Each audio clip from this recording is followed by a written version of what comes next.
বিশেষ করে আপনি আপনার পলিটিক্সের ক্যারিয়ারের বাইরেও অনেকভাবে কমিউনিটিকে সহযোগিতা করার চেষ্টা করে যাচ্ছেন বিভিন্নভাবে বিভিন্ন ক্যাপাসিটিতে। জি।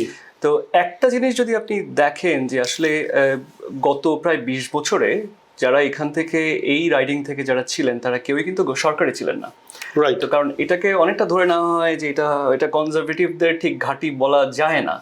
তো সেই জায়গা থেকে আপনার কেন মনে হলো? আমার এখানে একটা কারেকশন আছে যে লাস্ট 3 ইলেকশন মানে 2018, 22 and 25, I'm talking about only provincial election because I'm only focusing on provincial always, all the time.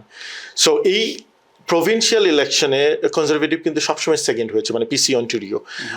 সেখানে প্রত্যেকবারই এনডিপি জিতেছে এবং লিবারেল কিন্তু 3 নম্বরে ছিল।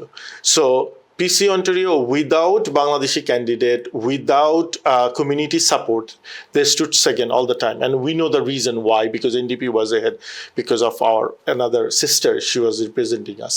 So এখন আমি মনে করি যে PC Ontario government ক্ষমতায় আছে এবং they're looking for the 4th majority under the leadership of Premier.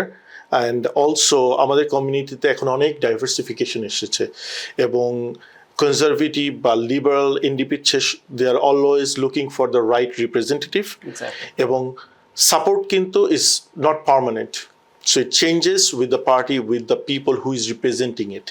So from that perspective, I think that people will definitely support conservative this time in Scarborough Southwest provincially.